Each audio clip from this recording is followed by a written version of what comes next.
चिराग साहब, मैं ज़रा थोड़ा-सा गेटिंग बैक टू जो इस वक़्त स्विट्ज़रलैंड के मामलात हैं, उन पर ये कैसे आप इस सारे मामले को देख रहे हैं? अब एक एक खबर इस तरह की भी है कि जी पाकिस्तान इस सारे मामले की मेज़बानी करे।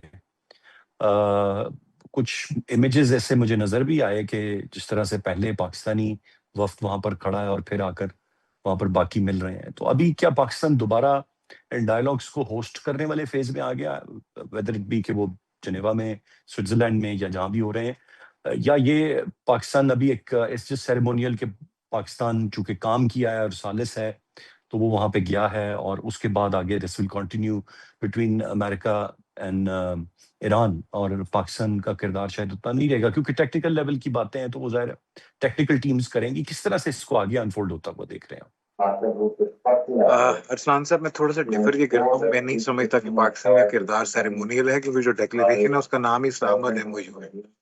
पाकिस्तान जी। की वो वाहिद मुल्क है जिसने तीसरी आलमी जंग को, जिस तरह मैंने पहले कहा, रुकवाया है। और पाकिस्तान ही वाहिद मुल्क है जिसकी सरबराही में, जिसने कतर को कन्विंस किया to be a part of this negotiation, और जिसकी सरबराही में आज दोनों मुल्क अपने मेजर डेलीगेशन के साथ जो मुज़ाकरात का ये दौर कैंसिल हो गया था, पोस्टपोन हो गया था, उसको इमीडिएटली शुरू करने पे एग्री हुए हैं।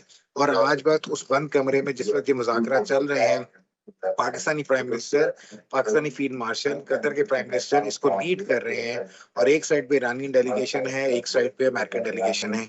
और इंटरेस्टिंग फैक्टर ये है कि ये जो इस्लामाबाद एमओयू है, इसके इन 14 के 14 पॉइंट्स को 16 डेज के अंदर सॉर्ट आउट करना है। 14 के 14 पॉइंट्स के ऊपर 16 डेज के ऊपर इन्होंने उसके ऊपर नेगोशिएट करना है, कुछ ले और कुछ दे की पॉलिसी के तहत इसको इम्प्लीमेंट करना है। एक चीज जो बहुत क्लियर हो गई है कि this war between American and Iranian, it has been stopped because of the Pakistan intervention now.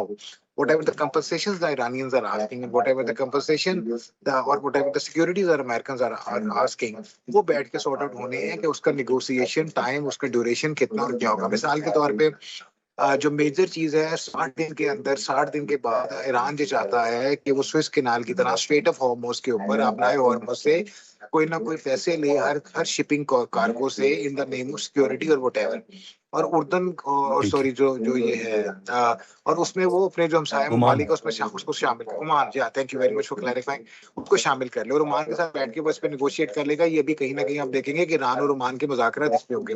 America ये चाहता है कि स्ट्रेट ऑफ हॉर्मुज जिस तरह खुली हुई थी उसी तरह खुली रहे और वहां पे कोई भी टैक्स ना हो। हाँ, ईरान उसकी सिक्योरिटी और उसका ईरान अपना कंट्रोल वहां पे करे। मतलब ये एक बेसिक फैक्टर है। थ्री ये हंड्रेड तो आज बिलियन भी डॉलर ट्रम्प की साहब ने ये फरमाया जी, है शिराज साहब के जो टोल है वो तो सिर्फ अमेरिका लगा सकता है और कोई नहीं very लगा true. सकता। Exactly. So they can, yeah, this is again, this is a point where the Pakistan is sorting out, Qataris are sorting out, they are mediating and they are coming up with a negotiation, क्योंकि इसमें Oman is also another country. अगर Iran खाली Iran की तरफ state of homes नहीं लगती, उसका एक कॉर्नर ओमान की तरफ है, तो वो भी उसमें किस तरह शामिल जी। होगा।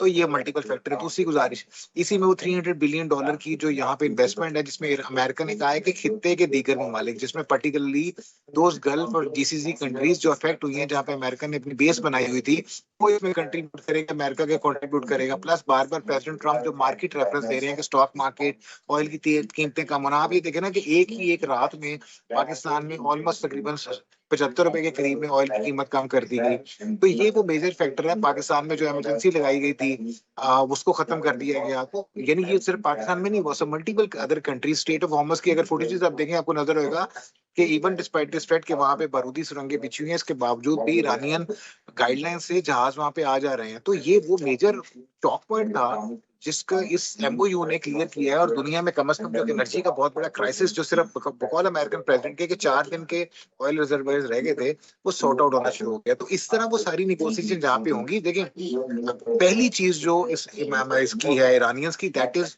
The 100% cease fire eight Lebanon. और जो अमेरिका ने स्टांस लिया that was quite unusual, because आज से पहले कभी भी इसराइल को अमेरिका ने शट अप कॉल नहीं दी थी। और जो स्टांस अमेरिकन ने लिया है वो बहुत सरप्राइजिंग फॉर द वर्ल्ड है।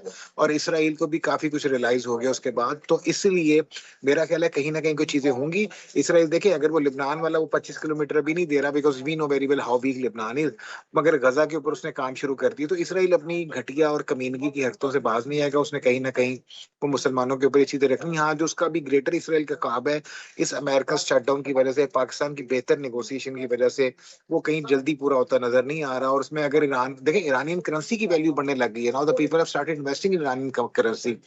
उसकी वैल्यू दिन ब दिन बढ़ रही है। और अगर आज वाले भी ये नेगोशिएशन कहीं सक्सेसफुल होते हैं तो डेफिनेटली उनकी इकोनॉमी और उनके मुल्क के लिए, उनके लोगों के लिए ये बहुत बेहतर होगा। हाँ, कुछ चीजें हैं जिसपे दोनों तरफ को एग्री होना है, और पाकिस्तान और कतर दोनों मिलकर ये रोल प्ले कर रहे हैं कि कुछ दे और कुछ ले के तहत इनके मामला को सेटल कर दिया जाए। अच्छी चीज ये है कि now there is no war between Iran and America, and now the state of Hormuz is open and the world trade is continue.